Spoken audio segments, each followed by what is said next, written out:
Selamat hari Minggu, apa kabar? Silakan duduk, Bapak Ibu yang kasih oleh Tuhan. Senang sekali bisa ketemu keluarga tercinta. Yang suka anggur siapa? Oke. Yang suka anggur padat?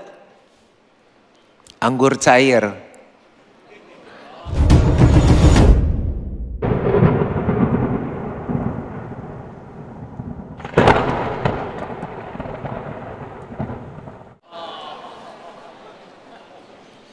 Nih ada yang mau nggak yang suka anggur? Ayo. Tadi katanya suka. Gak mau. Saya coba lagi ya. Ada yang mau? Beneran orang baik dicurigain. Gak mau nih. Oke. Kalau disuruh pilih, mau anggur ini atau anggur ini? A atau B? Kenapa? Suka yang gede, gaji gede, rumah gede. Gede. Beri pada ngelihatnya rupa ya, fisik ya, tampang ya. Nah, aku kasih tahu ini palsu. Ini palsu, ini asli. Apa bedanya palsu sama asli?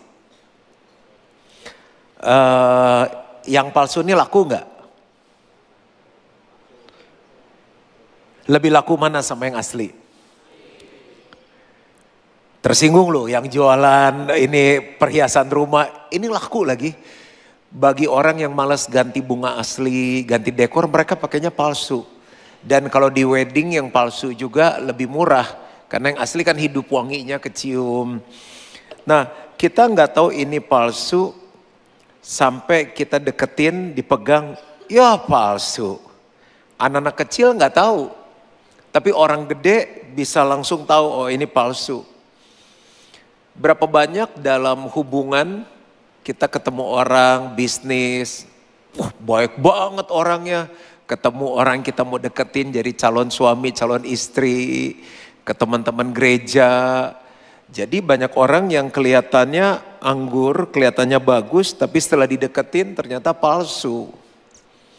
Barang palsu ini akan dipajang dan dia nggak bisa berbuah karena dia palsu. Ya udah diliatin aja. Tapi kalau yang Bapak Ibu ngomong barusan menurut saya benar, penjualannya lebih tinggi anggur hidup. Karena yang nikmatin lebih banyak, bukan hanya karena bentuknya besar, tapi dia bisa bereproduksi. Saya buktikan ya, ini asli ya.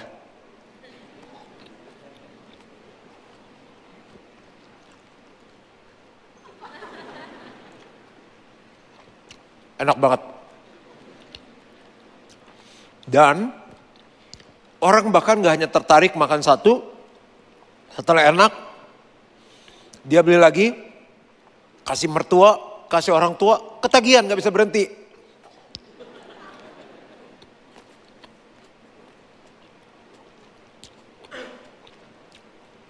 Beneran, ini gak bercanda. Saya cuma mau ngajarin, hidup jangan penuh kepalsuan. Istri lu aja capek sama lu. Dan akhirnya kalau kita bisnis penuh kepalsuan, kenal inilah, punya inilah. Oke, orang bisnis kali malu, habis itu bye-bye. Kita harus genuine, pure, seperti anggur ini. Kayak ini khotbah terhappy sepanjang tahun, karena bisa makan anggur terus sampai nanti sore. Saya mau khotbah tentang the blessings of a pure heart. Berkat-berkat dari sebuah hati yang pure, murni, tulus, asli seperti yang barusan kita nikmatin. Berarti dengan kata lain kalau hidup kita penuh kepalsuan, nggak asli, apakah kita nggak bisa nikmatin berkat Tuhan? Saya bukan orang yang tepat untuk menjawab, tapi kita lihat kebenaran firman Tuhan. Are you ready? Yang siap boleh katakan amin. Sorakan haleluya. Matius 5 ayat 8 baca sama-sama dengan semangat. 2, 3. Berbahagialah orang yang suci hatinya karena mereka akan melihat Allah. Blessed those who are pure in heart. Hatinya baru pure aja murni udah diberkati. Belum kerja tuh, belum ngapa-ngapain udah di posisi berkat Tuhan ada dalam hidupnya. Ntar kita lihat contoh-contohnya. Murni, pure, punya arti bersih, tidak bercampur, tulus. Waktu ngedeal bisnis udah nggak pikir gini, gue bisa makan dari mana nih ya, yang mana gue bisa sikat, nggak, dia pure aja. Oke, kita partner, kita untung, kita bagi dua, rugi kita sama-sama tanggung jawab, kita perbaikin. Dari awalnya udah bagus orangnya, motivasinya benar, bebas dari kepalsuan. Nah, lawan kata dari murni itu munafik, palsu, motivasinya ganda. Kadang nggak ketebak nih orang maunya apa sih gitu. Nah, apa yang terjadi kalau hati kita murni, kita akan melihat Tuhan. Nah, itu seperti apa sih progresnya, urutannya, coba kita lihat diagram berikut ini.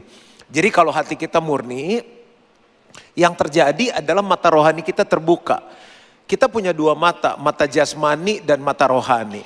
Mata jasmani seringkali melihat kelemahannya, nggak lihat kekuatannya, lihat apalagi yang jelek-jeleknya, yang bagus-bagusnya nggak pernah dilihat. Mata rohani melihat Tuhan lebih besar dari masalah, melihat kesempatan di tengah kesempitan. Mata jasmani melihat kesempitan di tengah kesempatan, melihat masalah lebih besar dari Tuhan. Tapi kalau hati kita murni, kling, mata rohaninya terbuka. Nggak bunyi sih, peka membedakan kehendak Allah. Ada 5 bisnis yang ditawarin, yang mana yang harus saya ambil ya. Ada 5 wanita yang kayaknya naksir nih sama aku nih jadi calon istri. Yang mana nih yang saya pilih jadi istri saya? Kehendak Allah yang baik, berkenan dan sempurna, dengan mudah dia bisa pilih. Lalu dia bisa melihat karya Tuhan dalam kehidupan. Jadi bukan karena aku hebat, bukan karena aku pinter. Setiap kali mengalami perlindungan Tuhan, ini semua karena Tuhan. Di tengah kesusahan, ini Tuhan izinkan nih membentuk aku nih supaya aku bergantung sama Tuhan. Di tengah berkat, aku gak bisa lupa sama Tuhan karena semua datangnya dari Tuhan. Bisa ngelihat Tuhan dimanapun. Lalu waktu mata rohani terbuka, kita bisa mengalami hadirat Tuhan. Dalam doa, kayaknya Tuhan tuh deket. Ada orang yang bilang gini, Pastor, aku di kebaktian kok gak rasa apa-apa ya. Doa rasanya ya plain aja gitu. Nah, doa kan kayak ngobrol. Saya kan senang berteman. Jadi kalau ketemu sama orang gitu, wah saya bilang asik juga nih ngobrol sama lo nih. Kita rasanya, kalau pergi ajak dia dong, enak. Nah, tuh teman aja enak, apalagi Tuhan. Nah, doa kalau hati murni, kita bisa ngerasain tuh real Tuhan itu. Lalu waktu kita baca firman, itu benar-benar hidup, pengen baca lagi. Pernah baca kayak artikel nggak misalnya, bagaimana langsing dengan cepat dan berhasil. Bagus sih, bagus. Kita kayaknya cepat. Habis. Bagaimana kaya dalam waktu singkat. Kita senang. Itu artikel yang belum tentu kaya dalam waktu singkat dan kurus gampang. Tapi kita pengen baca sampai habis. Nah, firman Tuhan yang janjinya ya dan amin, kita nggak bisa enjoy. Kenapa? Ada sesuatu di hati yang perlu dibereskan. When your heart is pure, kamu bisa rasakan hadirat Tuhan dengan mudah. Di mana-mana kita merasakan Tuhan, Tuhan tuh sama-sama kita gitu. Bapak Ibu pernah gak sih kayak pergi ke sebuah tempat terus merinding, lu berasa, bulu kuduk gue berdiri ya. Nah, itu kan kita bisa feel. Nah, gimana dalam hidup tuh kita bisa ngerasain Tuhan gitu dalam hidup. Next. Dahsyat ya kalau hati yang murni itu. Lalu transformasi hidup. Karena deket sama Tuhan, ngerasain Tuhan, cara pandang iman, melihat kekristenan, melihat firman itu beda. Itu kan pastor-pastor aja lah yang hebat, kita mau orang biasa. Tapi sekarang imannya berubah, cara pandangnya melihat. Lalu karakter Yesus mulai terbentuk dalam kehidupannya. Dan yang terjadi apa? Tindakannya penuh dengan kasih. Orang yang hatinya murni bisa dirasakan perubahan dalam tingkah lakunya. Dan yang terakhir puncaknya adalah melihat Allah dalam kekekalan. Kita kalau mati nih, kan gini, merem, mati kan. Tiba-tiba pas buka mata lagi, neraka. Udah gak bisa kemana-mana tuh. Tapi kalau pas buka, surga, Tuhan. Teman-teman kebaktian di Gilgal tadi, yang introvert siapa tadi ya? Jadi lu kan yang introvert kemarin kan yang salah sama gue, ketemu lagi kita semuanya. Kuncinya cuma satu, hati harus murni. Kita suka susu murni, suka jus murni, pure juice. Kita suka emas murni yang lagi naik sekarang. Kenapa kita nggak suka sama hati yang murni? Nah, ini yang kita mau bangun. Lanjut, saya langsung aja ngasih 5 contoh. Gimana sih hati yang murni itu aplikasinya? Lalu siapa hamba Tuhannya? Lalu gimana actionnya? Supaya pulang dari sini hati kita dibersihkan dan kita mulai melihat Tuhan lebih lagi. Di bisnis kita, di keluarga kita, di kesehatan kita, dalam segala hal. Yang pertama, kita ambil dari Daud. Daud itu cepat bertobat dan cepat kembali kepada Tuhan. Yang terjadi sekarang banyak orang cepat berdosa dan cepat banget jauh dari Tuhan. Kemarin perasaan dia datang, iya tuh nggak tahu udah terhilang dalam peredaran, muntaber, mundur teratur tanpa berita. Kalau Daud dia buat dosa, dosanya tuh bukan yang kayak nyontek, ngambil asbak, enggak gitu. Dia lagi duduk lihat wanita mandi. Mestinya kan pria yang benar gentleman langsung panggil dong ajudannya, Mas bro, cepet ambilin handuk 3, kasihan tuh wanita nggak pakai baju, kan mestinya begitu. Dia malah gini, Mas bro, cepetan ambil keran kita yang paling bagus. Diambil, dia bikin skenario, itu pembunuhan terencana. Taruh di paling depan di medan perang supaya dia mati, istri orang ditidurin, itu jahat loh. Tapi begitu dia ditegur langsung, salah, aku salah. Kita coba baca ayatnya dulu ya. Daud nih orangnya tulus, murni. Mazmur 78 ayat 70-72, dipilihnya Daud, hambanya, diambilnya dia dari antara kandang-kandang kambing domba, dari tempat domba-domba yang menyusui, didatangkannya dia untuk mengembalakan Yakub umatnya dan Israel miliknya sendiri. Ia mengembalakan mereka dengan apa? Ketulusan hatinya, with a pure heart, dan menuntun mereka dengan kecakapan tangannya. Jadi kakak-kakaknya dijejerin waktu mau diurapin jadi raja, yang keren, yang tinggi perawakannya, lewat semua. Keluarlah ayat, manusia melihat dari depan, dari tampak, dari rupa, tapi Tuhan melihat hati. Yang gak dipajang, yang gak dijejerin, yang lagi gembalakan kambing domba, ini kata Alkitab itu dipanggil. Daud masih muda, tapi karena hatinya benar, dia yang dipilih Tuhan jadi raja. Nah, raja yang tadi saya cerita buat dosa. Nah, gimana sampai sekarang kalau kita ke Israel, benderanya masih bintang Daud, makam Daud masih dikunjungin, masih didoain. Orang udah meninggal dari kapan-kapan, kenapa dia begitu diangkat sama Tuhan? Dia melihat Tuhan. Lihat Mazmur 51 ayat 10-11, waktu dia ditegur dosanya, dia bilang ini, jadikanlah hatiku tahir ya Allah, cepat bertobatnya, dan perbaharuilah batinku dengan roh yang teguh. Janganlah membuang aku dari hadapanmu, dan janganlah mengambil rohmu yang kudus daripadaku. Dia gak bilang, Tuhan, aduh please buat dosa, bisnis saya jangan diambil, aduh Kang tahu cuan-cuan saya, untuk saya jangan diambil. Dia gak pikirin yang gitu-gitu, yang dia bilang ini, jangan ambil Tuhan dari hidupku. Karena dia pikir kalau kerajaan, kalau kekayaan, itu cuma sumbernya. Aku cari bukan sumbernya, aku cari Tuhannya. Dia ikut Tuhan, hatinya murni. Langkahnya gimana dong sekarang? Periksa hati kita. Apakah motivasi kita ikut Tuhan murni? Motivasi kita bisnis murni? Motivasi kita menikah, macarin anak orang murni? Atau karena cuma karena dia seksi, she is hot, he is rich, dia kaya? Ada gak agenda tersembunyi? Tuhan gak suka, harus pure. Daud melihat Allah dalam hidupnya karena ia cepat bertobat. Saya gak bisa tebak hati Bapak Ibu. Yang tahu hati kita cuma kita dan Tuhan. Itu yang pertama. Pure punya arti apa? Cepat bertobat dan cepat kembali kepada Tuhan. Ada orang udah di khotbah 12 kali, berseri lagi. Ikut main scam 3 kali. Istri bilang, Pak udah Pak, itu gak berisik gitu. Papa mamanya udah bilang, nak jangan gitu. Papa kuno, mama cerewet. Hatinya tambah keras. Jaga hati kita tetap pure, tetap murni. Gak ada amin. Yang kedua, Nathanael. Apa yang kita bisa belajar dari dia? Tanpa kepalsuan, tanpa topeng, apa adanya.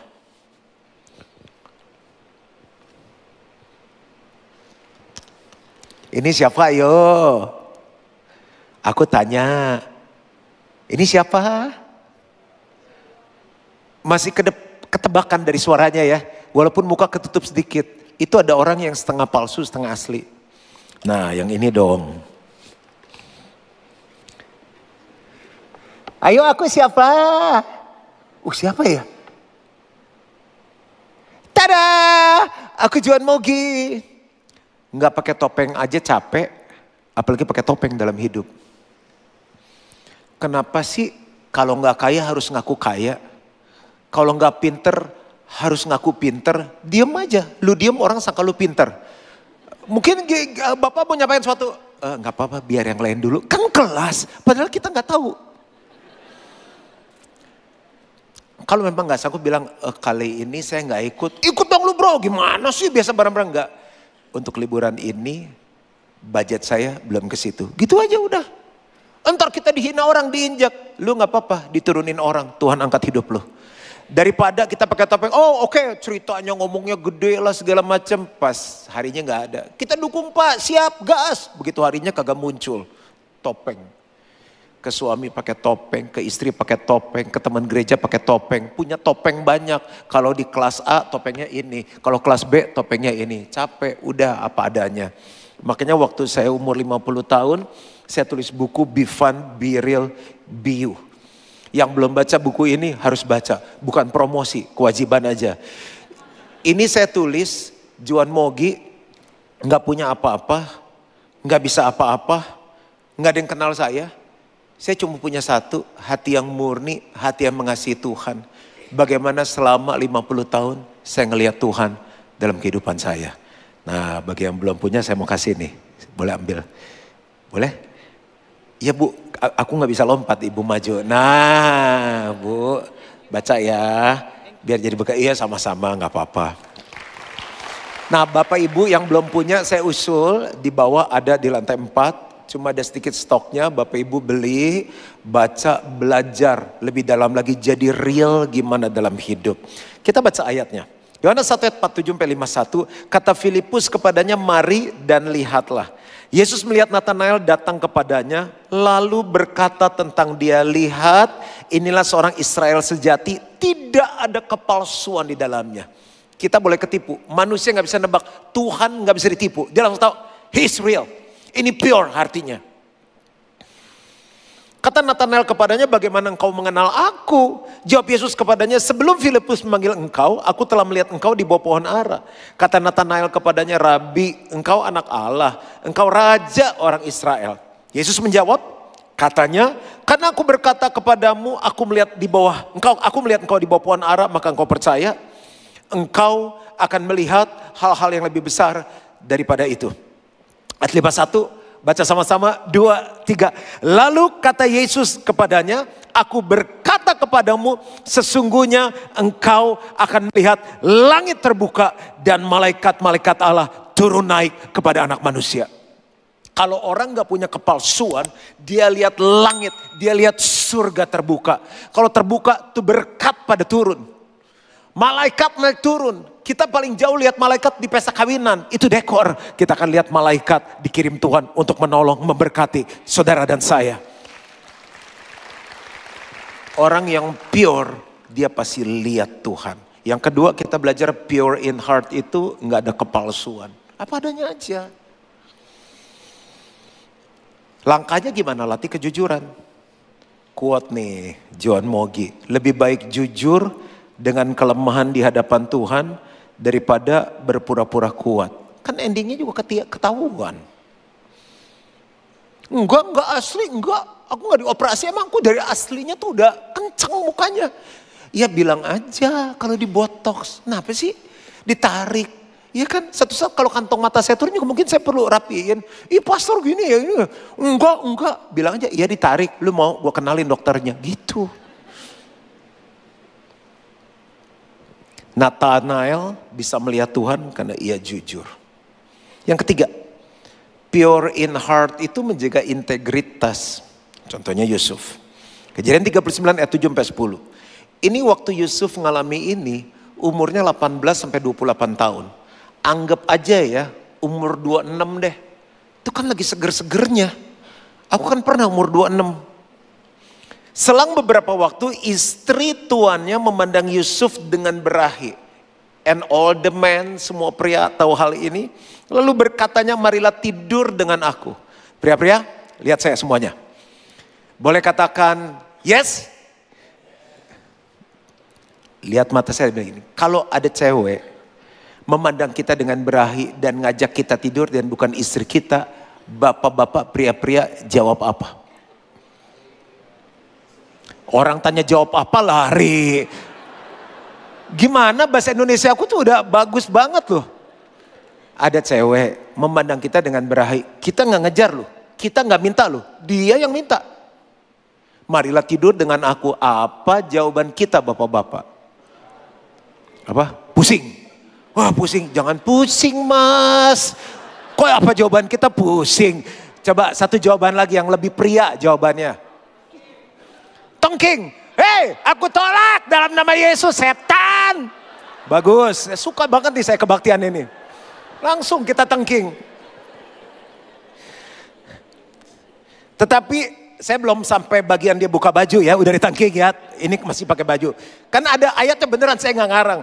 Tetapi Yusuf menolak dan berkata kepada istri tuannya itu, dengan bantuanku, tuanku itu tidak lagi mengatur apa yang ada di rumah ini. Dan ia telah menyerahkan segala miliknya pada kekuasaanku. Bahkan di rumah ini ia tidak lebih besar kuasanya daripadaku. Dan tiada yang tidak diserahkannya kepadaku selain daripada engkau, sebab engkau istrinya. Bagaimanakah mungkin aku melakukan kejahatan yang besar ini dan berbuat dosa terhadap Allah? Saya belajar pengertian integritas yang baru. Ada yang milik kita, ada yang milik orang lain. Ada yang kita nggak boleh nikmati, ada yang kita bisa nikmati. Ada yang sudah kita bisa nikmati, ada yang nanti kita bisa nikmati. Ini banyak banget pelajaran integritas. Dan Yusuf lolos. Ayat 10, ngeri kali ini. Walaupun dari hari ke hari perempuan itu membujuk Yusuf. Pertanyaan kedua untuk para pria. Tadi kan digoda sekali, kita bilang aku tengking keluar dalam nama Yesus. Setan, sekarang tiap hari digoda. Bapak-bapak lihat ke depan, apa jawabannya? Kan mau melihat Allah tadi semuanya. Kita mau jadi anggur asli. Apa jawabannya? Hari demi hari umur 18 sampai 26 loh. Bayangkan waktu kita umur 18 sampai 26. Lihat, sudah gak bisa jawab semuanya. Gak bisa pak, tangan dipegang istri. Oke, nanti antar kita aja. Walaupun dari hari ke hari perempuan itu membujuk Yusuf. Yusuf tidak mendengarkan bujukannya itu untuk tidur di sisinya dan bersetubuh dengan dia. Ini gak gampang. So to have a pure heart, it's not easy. Godaannya mungkin ada cewek yang digoda cowok. Ada yang cewek sama pitinya. Macam-macam lah. Kan saya 30 tahun, kira-kira 30 tahun nih pelayanan. Digoda bukan hanya dalam hal seks, dalam banyak hal. Tapi karena dia pegang integritas, dia melihat Tuhan. Kejadian 41 ayat 39 sampai 41. Yusuf tuh dijual loh. Dijual, Alkitab bilang dibuang sama keluarganya. Dibuang nih gini nih, Yusuf. Dibuang tuh gini, Yusuf lu gak ada arti. Udah gitu difitnah karena integritas masuk penjara. Manusia gak lihat kita, tapi kalau Tuhan angkat gak ada yang bisa turunin. Kejadian 41 ayat 39 mulai. Kata Firaun kepada Yusuf, oleh karena Allah telah memberitahukan semuanya ini kepadamu, tidaklah ada orang yang demikian berakal budi dan bijaksana seperti engkau. Engkaulah menjadi kuasa atas istanaku, dan kepada perintahmu seluruh rakyat akan taat. Hanya tahta inilah kelebihanku daripadamu. Selanjutnya Firaun berkata kepada Yusuf, dengan ini aku melantik engkau menjadi kuasa atas seluruh tanah Mesir. Yusuf berumur 30 tahun ketika ia menghadap Firaun Raja Mesir itu. 30 tahun dia menjadi pemimpin di negara yang paling berkuasa pada saat itu. 30 tahun, kita 30 tahun dulu ngapain? Makanya ini bagus banget kalau anak-anak kita dengar bagaimana Tuhan akan angkat hidup mereka. Tapi aku gak sekolah di luar negeri. Di luar negeri kalau gak bersinar mau ngapain? Dalam negeri, tapi kalau diangkat sama Tuhan bisa lebih dari yang luar angkasa. Langkahnya gimana? Jaga integritas. Tetap benar meski tidak ada yang melihat. Yusuf melihat Allah, menyertainya karena integritas. Keempat, Apa artinya pure heart? Setia di tengah tekanan. Nah ini Daniel nih. Daniel sama teman-temannya kan hidup susah tuh di pembuangan. Tiba-tiba dipilih. Daniel, Shadrach, Meshach, Abednego, come here. Wah, dibawa ke istana raja. Mau diangkat hidupnya. Yang namanya dibuangan, makan gak enak, hidup gak enak, kerja paksa, rodi, gak tahu kapan keluarnya, tiba-tiba diangkat. Teng, ing, eng.